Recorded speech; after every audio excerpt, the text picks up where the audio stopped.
All right. Hello, Mina. Thanks for joining me today. Today is going to be a bit of a recap conversation. You and I had connected last June, so June 2024. This is being recorded November 2025. And so we're just a year and a bit out when we started talking about AI and grants and the nonprofit sector. And back then it was new to the game, new to the field. People were like, what is this? There was a lot of trepidation, a lot of uncertainty. Now it seems to be infiltrating every part of our life. And we really, for those listening, we wanted to bring the conversation back to say, like, what's been happening behind the scenes, what's happening in front of the scenes, and give you a little update on the awesome things that both Mina and myself are working on. So, for those who don't know me, I am Sara Stepa. I am the owner and president of Circles of Impact and have been deeply immersed in the nonprofit sector and the world of grants for over a decade. And I have Mina Demian here. I'll let you do a quick intro of yourself and we can kind of kick off the conversation.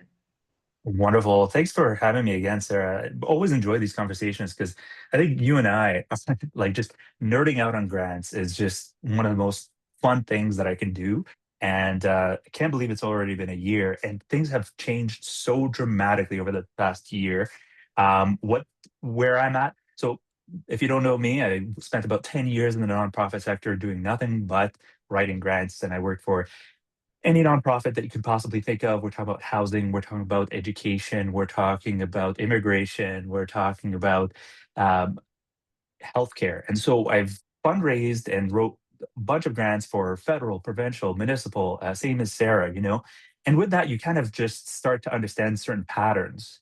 Um, After having spent 10 years in the nonprofit sector, I pivoted, did an MBA, started working with startups. And so I'm just right now doing some independent contracting. And but what's more important and what I'm really excited about is my launch of my beta, which is called GrantsEase.ai. So, one of the pivotal things that you did when we had that last chat over a year ago now is that you kind of forced me to ask certain questions about how are you going to be able to leverage AI as an augmented intelligence tool so that you can help write grants.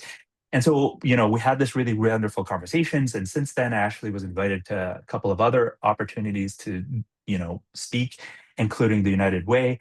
Um, and what was really interesting about the whole process was I got to figure out a solution to this because despite actually having all these really great opportunities to do these podcasts, is that hands-on knowledge, the opportunity to kind of work with someone like yourself who kind of creates the strategy or and helps folks kind of focus their energy so that you can actually leverage AI because AI is only a tool at the end of the day. Unless you actually have a strategy of how to actually utilize it, it's completely useless in a lot of ways. So, anyways, I'm happy to actually say that I've actually launched, and I'm happy to talk a little bit more about that. But most importantly, want to learn a little bit more about you, Sarah, and what you've been up to over the past year or so. Yeah, absolutely. I'm glad you brought up the strategy component because I think AI has started to become part of everyday workflows and we're all kind of like, how do I use this better? How do we be more efficient? It's always like time for money and doing more with less. That's a very common thing in the sector. And I think being able to leverage AI is huge if we know how to do it strategically. And so, from the lens of grants, this is really where I've been focusing my efforts on the sector is helping organizations understand how to strategically approach this part of fundraising so then they can leverage and use AI to save them time. But on the front end, there's a lot more conversations that need to be had within an organization, within project development, before you start to go AI, because we know that, or maybe people don't know, that AI is only as good as the inputs you put into it. And so I'd be curious from your perspective when it comes to leveraging and using AI a little bit, is how important is the content and the context that you provide AI and where nonprofits may be going wrong. We're just diving right in. I love it, Sarah. Though this is really great. So I want to try to provide as much value as possible within the time span that we do have. And so where things are going sideways is that nonprofits, at least from my observations and having worked with them over the past little while as more of a contract position, is that they, especially if you're a younger, newer nonprofit or newer fundraiser, is that your eyes light up when you start to see all the funding that's out there in Canada and in Alberta, and you think, oh, this is fantastic. Now I'm going to be able to leverage my AI skills in order to actually write applications. And so out you go, writing a whole bunch of complicated organizations. You're going to be writing grants to the federal government and the provincial government and the municipal governments. And these are kind of um, complex applications that you're going to put together, and you're leveraging AI, but without the proper context and without the proper strategy, you're most likely going to miss the mark. And what I mean by that very pragmatically is this: is that you look at a really great organization that's helping millions of people across Calgary, FCSS, which essentially helps Calgary's nonprofit sector in significant ways. Applying to those kind of grants requires a little bit of strategy. It requires a lot more intimate knowledge of how they work, who they fund, all those kind of things. And so the missing component is not only giving context to AI so that it would understand how to write these things, but also understanding, and this is where you come in, Sarah, and such tremendous value is that the strategy behind, is this the right time to apply for an FCSS grant? Do you recognize the complexities behind it? And so AI is only good as the strategy you put forward, the roadmap that you have in place in order to get yourself funding ready. And going back to something that you said that I'd love to kind of expand on, is that you said that fundraising and grant writing essentially is kind of, you're creating a project. And this is where I think the rubber hits the road. This is where you kind of start everything. Could you expand on that and elaborate what you mean by, project projectizing grant writing? I love that. Yeah. So I've talked with a number, obviously, I've been in the game for 10 plus years. I've ran my business. I've had my business for 4 years now, really deep diving into working with nonprofits and helping them frame their ideas into projects. And I review a lot of grants as well. And what I often see groups do is they talk about their work in sort of a pie in the sky way. We've been around for 35 years. We do all this great work in community, and all of that is true. But they don't get specific enough and create a project. So what Mina's alluding to here is grants have a start time and an end time, and they want to know what exactly are you going to do within those, let's say, 12 months. What are the specific tasks, the specific goals, the specific outcomes, and then how much money do you need to do it? So it's not just asking them to fund your work in general, but a specific almost time lapse that you then package into a project. And so if you have ongoing programs or more, like, in a sense, difficult ideas, or are systemic change, when you're saying this is a long-term vision, these are bigger things that we're trying to do. Yes, and what are you doing to move that needle this year with this grant, with a specific project? And it's being able to package things into a more specific and strategic package so funders understand exactly what their funding is going towards. So it's different from traditional fundraising where you're asking donors to give money or you're doing major gifts to say, fund our good work. You're actually saying to a grantor, fund this specific work within this time period. And that's what grantors really need to know. So it's not just the 50 years or 35 years of impact you've had. It's what are you doing right now in this timeline that they can then see and that you can then report back on. That's the idea at the end of it, is you have to report back on it, which is why there's that start and end dates. And so this comes back to that strategic component of grant writing, of grant strategy, of using grants to fundraise. Because if you don't understand those steps, you don't quite understand the start and the end, then it's really hard to find grantors that align with your work, that will fund your work, And if you don't do those steps, then AI is actually not going to help you at all because you're not ready. And if you overly rely on AI to help you frame your projects, what I find happens, because I use it, I won't lie, I obviously, I'm leveraging the tools out there. AI makes things sound really good, but is it correct and accurate and doable for your organization? Is one of the questions that needs to be asked. And that's where the strategy comes in. That's where the importance of your inputs and the content that you're sharing come in. And so, Mina, I'd be curious, like, how are you helping people, or with GrantsEase, how are you helping organizations avoid the risk of inaccuracies or that generic content? Like, how do we avoid some of those things? Love that. Great question. Great, like how you unpacked considering grants as a project from beginning to end date is actually the whole criteria behind GrantsEase.ai. The way that I've structured it was that I wanted to have a very um, intelligent reasoning model that goes behind everything that you go through. That it's a three-step process with GrantsEase.ai. First step is enter in your URL. So you're a nonprofit charity, you're entering that particular URL. What it does is extracts through reasoning models, not just web extraction. Reasoning models will look for things that are absolutely important for a grantor to know about your organization. The second part of it is that you enter in a URL of a particular funder. So you put in that URL and it does the same thing. It extracts key information that it needs to know about how to write a grant specific to that particular funder. And the last component is the actual writing itself.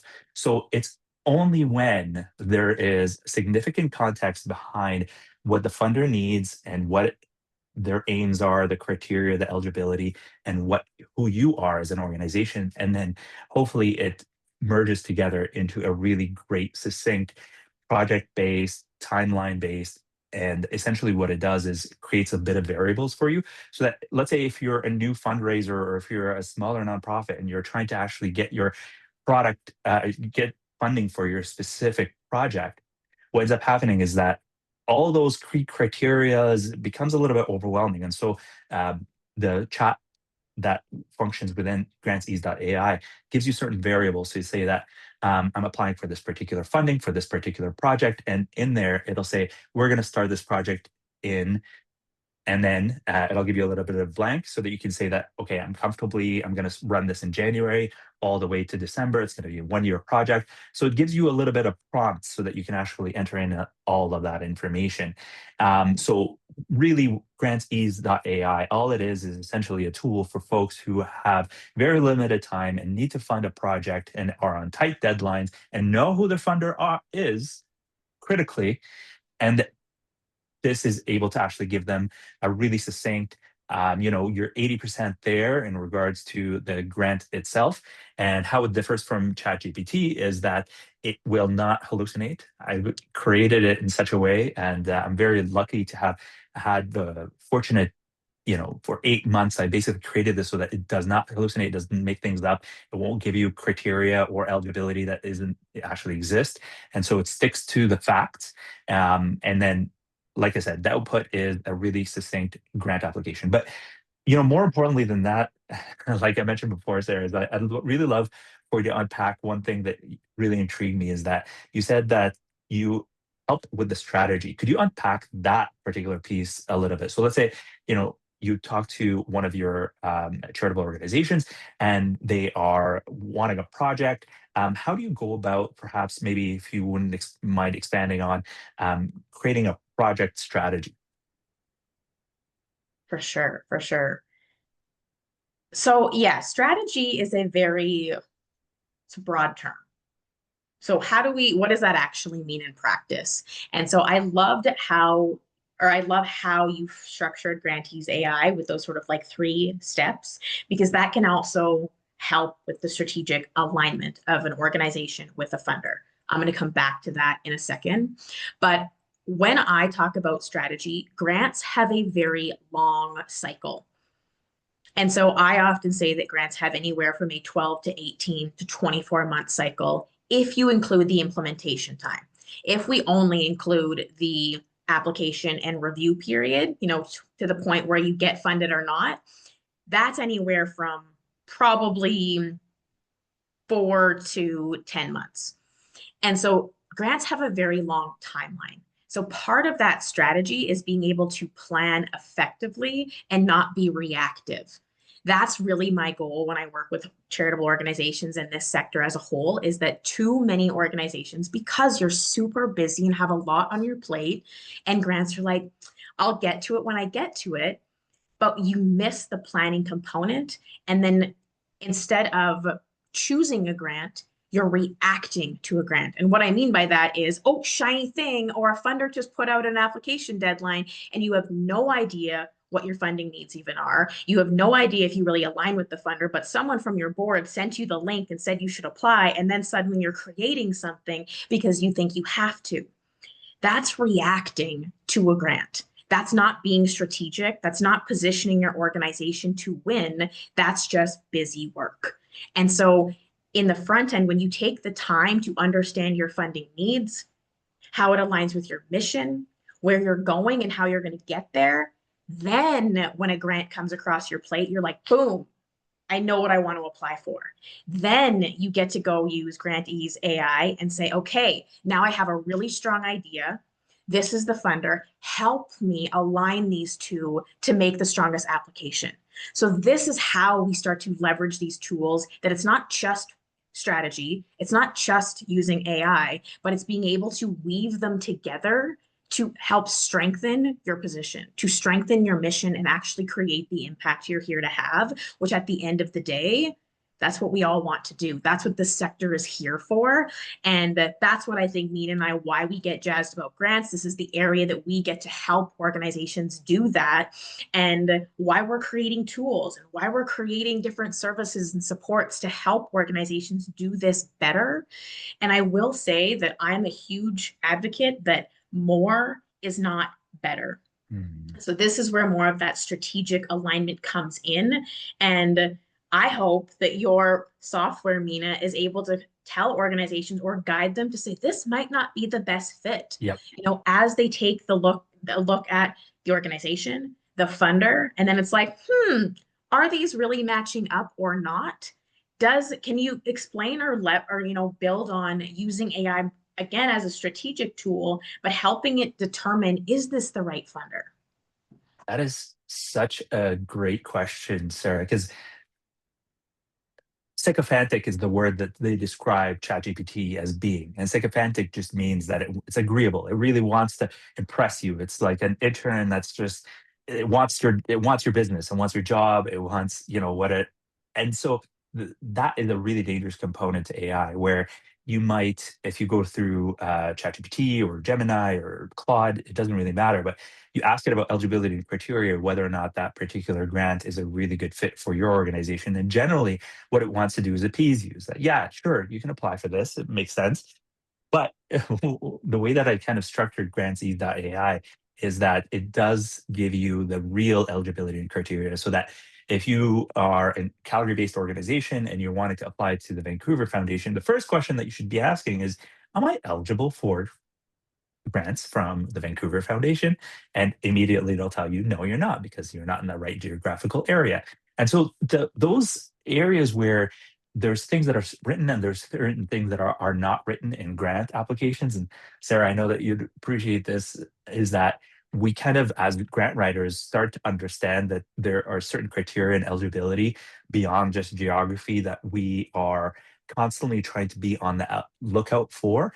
And so we, and this is where you really shine, Sarah, is that you're kind of trying to lay out the land of where you are eligible as a nonprofit charity.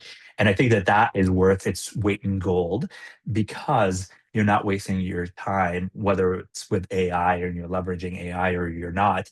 But hopefully you're leveraging AI. But if you're not, even like, you just, the time consumption that's involved with these grants are so tremendous. And so without a proper strategy of understanding eligibility and criteria, it is really challenging to actually just go out and fundraise generally. One of the things that I always, hopefully folks are kind of writing down some tools. Perplexity is a fantastic tool in for search rather than Google. It's the new, Google, where it will extract key information. And I think that that's definitely a useful tool for any grant writer.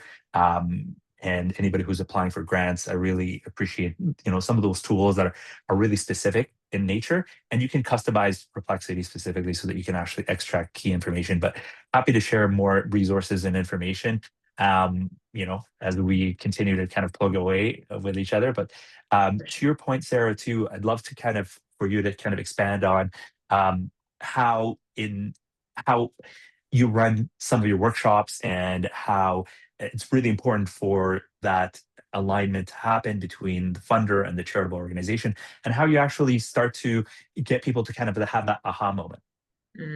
I love that. Before I jump to that, I will say Mina is great with AI tools. Every time we have a quick chat, he's like, "Hey, Sarah, have you heard of this one? Hey, Sarah, have you heard of that one?" So if you're not connected with him, definitely do so, because he knows a lot about that world and he plays with the different ones. Like I think with AI, there's so many different tools out there. We have to play and see which ones work for us. I adopted Perplexity. I like it 100%. So some of the other ones I haven't tried yet, but he's a great resource for that. So I'll just give you that plug, Mina. But what was your question? So, how do you create that alignment between your Right. funder and your charitable organization? I love that. I love that. So what I find, and where I'm starting to really lead organizations in conversations and even just in content and like things that I'm building, is how can an organization bring their mission to the room first? So that means being really anchored in the work that you do, why you do it, and then the next layer is, where are you going? And I think, again, too many organizations, they're worried about what do funders want? What are the trends in fundraising? What is this donor interested in? And yes, those things are important, but none of that matters unless you know what you're trying to build, unless you know what the impact is that you're trying to have. And this is where strong leadership is really important. This is where having a really strong understanding of your programs, your needs, and why you have them before you start looking for that alignment. Because when we're really anchored in the work that we do, then it becomes easier to determine, is this the right funder for me or not? And this is where some organizations, they're like, well, does that mean I'm going to apply for less grants? Hmm. Probably. But you're going to be applying to the right funders that actually care or are aligned with your work. But if you don't start with your mission, with your work, then that's when we get stuck in that reactive mode, creating things to just write something in an application. When you're deeply anchored, then the strategy, when a grant does come up, we're like, I think this aligns with the work that we're doing. Great. Now we get to massage language. We don't change programs. We don't create things. We don't divert from the mission. We massage language so it aligns with the funder's language. But it's a lot easier to find that alignment with the funder when you are super clear about your mission and the work that you're doing. So you're not creating in the moment. I work with so many organizations, and this is where I've really started to pivot, and why I've pivoted to more of the strategic support is because I would work with groups, we'd be writing an application, and then I would realize that they really had no clue what they were trying to do yet. But they found a grant, they were told to apply for it. We did the best that we could with what we had. But over time, I noticed these trends, that which clients were getting funded and which ones weren't. The clients that got funded were the ones that were really clear on what they were doing and where they were going. They didn't have all of the answers and what exactly it was going to look like, but they had a vision. The ones that were really clunky and they were just trying to build something because they were an application, it was really hard to describe their impact, describe what they were doing, because they didn't know. So then how is a funder supposed to know? How is a donor supposed to know? How are you supposed to tell AI so they can help you align with or write your application?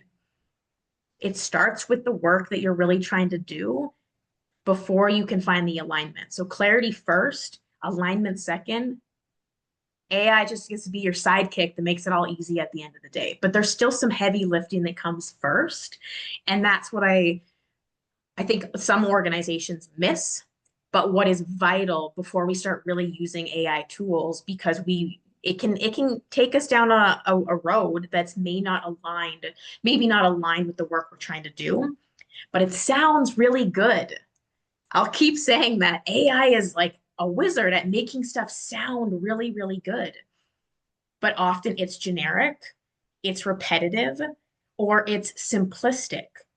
Funders want to know your heart, your mission, your work, what makes you unique. So every time I use AI, I'm always like, okay, put stuff in, Yeah. read it, step back, ad lib it, edit it. Then I leave it and then I come back again. Because like, when I'm reading and I'm in the thick of it, it sounds really good. And then I come back to them like, oh no, that's too generic. That's repetitive now. And it's being, aware of some of those shortfalls. So you as the human, people as the leaders in their organization, the grant writers trying to get funding, you can pick up on those things. So I went on a bit of a side tangent there, Mina. I'll let you respond without any sort of specific prompt or question because I went off in a couple directions there. No, not at all. I think that that was really succinct in my opinion, because I think what you're trying to do is not just I think the answer for me is that you're not trying to just create alignment between the funder and the charitable organization. What you're trying to do is ensure that the charitable organization has the impact that it's driving towards. And that's the strategy behind what you're trying to say, is that what I got from that is that a charitable organization is only good as the impact that it creates in community. And the fact is that you do get grants that are like, oh, these are the eligibility criteria. Great, I fit. And then all of a sudden you're off on a detour off of what projects and mission that you're trying to create. And what's brilliant about that, in my opinion, from what you were mentioning, is that it's going back to the impact on community. And so if every organization had that idea of, I'm going to use this grant for leverage to create more impact in whatever charitable organization that they're working in, whether it's healthcare or education or after school programs, then people kind of stick to that idea. And then, of course, that rising tide lifts all boats.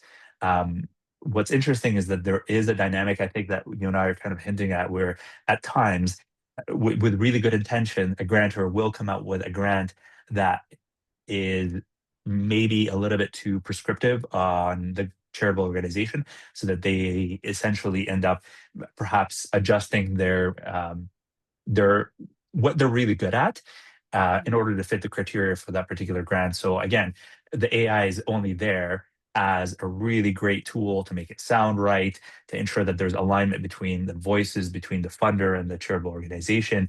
But without that strategy, without actually understanding, like, hey, this is the direction that we're headed and this is the impact that we're trying to make as a community, then there's still misalignment. So I'm really happy that you actually brought that up. Yeah, awesome. Thank you. So I think we can start to steer this conversation to a close. But before we do so, I would love to toss it to you. And if you can leave listeners, viewers with three AI trends or three AI prompted, supports. How can AI support nonprofits when it comes to grant writing?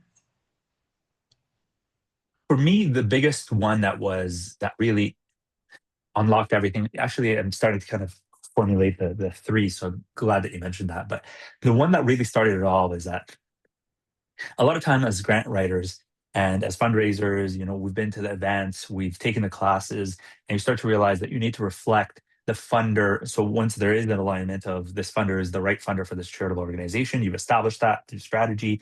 You want to make sure that you're reflecting their language and there's alignment there. And so one of the strategies that I use, or anybody can use for ChatGPT, or again, choose whichever large language model that you want, but ensure that you are prompting this thing so that it fully understands the funder themselves. So put in their URL, put in their information, put in as much information as possible in terms of understanding their tone, their language as a funder, their criteria, their eligibility, everything, so that the large language model understands essentially how this funder talks about the impact that they want to make in community. And that really changed things for me once I actually started to understand, like, oh, I can leverage AI to like, I already know that that's really an important aspect of things, but when you can prompt AI to you are an expert in X foundation, you need to understand exactly what their eligibility, their criteria, all their different granting cycles, and you basically input as much information as possible, with the last component saying, make sure that you understand this funder until you're 95% sure that you understand them completely. And it will continue to ask you questions until it's 95% accurate and understands what that funder is. The next component of that is do the same thing, but with your organization, so that it understands what you're trying to do. And then the last component is, of course, writing the grant itself.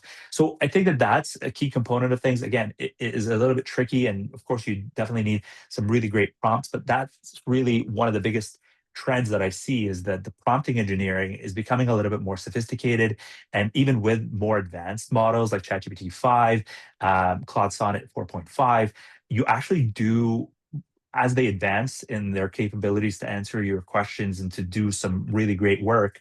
And by the way, Sonnet 4.5 is the best in terms of benchmarks for large language model language writing. So if you're thinking about all the others in terms of grant writing, it's definitely Claude is up there. So as you kind of think about the trend, make sure that you understand how to prompt correctly, utilize that prompt where it's 95% accurate and understands exactly what you want to do. Another trend that I've been noticing is that there are purpose-made tools that help you with the key prompting thing. There's a whole bunch of really interesting dynamics that are happening where Prompt Genie is the website where you can say that I want ChatGPT to do X, and it'll give you the prompt. ChatGPT came up with its own helpful little guide to help you along in terms of making sure that the prompt is correct. But I'm going back to this prompt over and over again, because if you really know how to utilize these tools, you just so further ahead. So Prompt Genie is one of the things that I would say it will help you out with some of those things. If you don't already know some of the key criteria of, make sure that you're 95% accurate and understands you. And then, if I were to come up with a third trend that I'm seeing in terms of grant or sorry, like startup trends, and specifically in and around AI, is that, like, these, what you think that you know about ChatGPT or Claude or Gemini literally a month ago is changing every single day. So the last trend that I would like to highlight is that when you see the limitations with this large language models, or you're like, oh, it didn't really reflect my voice, I'm trying to steward my donor or whatnot, like, these things are becoming way, way more sophisticated. And it actually goes back to something you said, Sarah, is that don't just take the first impact, like whatever it comes up in terms of first draft, um, and you say that this is perfect. Challenge it, go back to the large language model and then ask it, no, I don't like the tone of this. And, be mean about it, because again, it's sycophantic. It wants to please you. So when you tell it, like, hey, this is not a really good first draft, you have to go back to the drawing table, it actually will try to accomplish what it is that you're trying to say. So those are the top three trends. One is understanding your prompt, make sure that it's 95% accurate, like it knows what the funder is and who you are. The second thing is, try Prompt Genie. There's a whole bunch of other organizations that or software that helps you prompt things for free. And then the third thing is that, hey, things are moving lightning quick. And so continue to stay up to date in terms of all the various ways that you can utilize AI. And like I said, like Sarah said, I'm always here to help as well. Back to you. I'd love for you to kind of like conclude and give us some wisdom before we kind of sign off here, Sarah. Of course. Thanks, Mina. I almost called you Genie. He's the AI genie of all the different things. I told you he had lots of different insights. So one thing that, as you were talking about prompts and feeding information and stuff, I think something, I know I do this because I'm like, move fast, do stuff quickly. Taking the time to prompt and prep your bots or the AI softwares or whatever platform you use, don't skip that step. Don't skip those steps because AI starts to respond and learn from you the more you use it. And so taking the time to lay the foundation, understanding what your organization does with the funders, all those pieces, what your voice is, if you're using it for marketing or donor or whatever it is, it learns your voice. But then that second piece where you said, ask it to challenge you, I forget that sometimes, or I'm moving too quick. I'm like, right. And this is where stuff starts to sound generic or cons not consistent, but simplistic. And so adding that level of challenge me on this, or where might a funder find holes in my argument or in this application, that's going to help you tighten it up. So taking the time to work with your bots to give it the right information. And this isn't even going to be funder specific yet. It's what does your organization do? All the strategy stuff we've already talked about. Then the funder information. So it's not always going to be how do I save time, but how do I use the time more effectively? Once you do these things once, twice, your bots start to learn more information. So you don't have to do it over and over again. So take the time to really set the stage outside, with your team, with your organization, then prompt your softwares and the language models you're using, and then you get to use them for greater efficiency. So spending the time with them is a big one, that I'll definitely say. And I love that you mentioned, Mina, as well, that it's changing all the time. And that can feel overwhelming for organizations that already have very limited time. They're like, I don't even know where to start. I don't even know what to do. There's so much stuff. Like Mina, every time we talk, like I said, he gives me a new platform. Oh, have you heard about this one? I'm like, no. And then I like bookmark it. And I think I go back to about 10% because I'm like, these are great tools, but I don't always make the time to do that. But if you don't start using them, whether it's for grants or whether it's for other aspects, you will fall behind because AI is here. When we had our first conversation, there was still like, well, we're not sure how it's going to play out.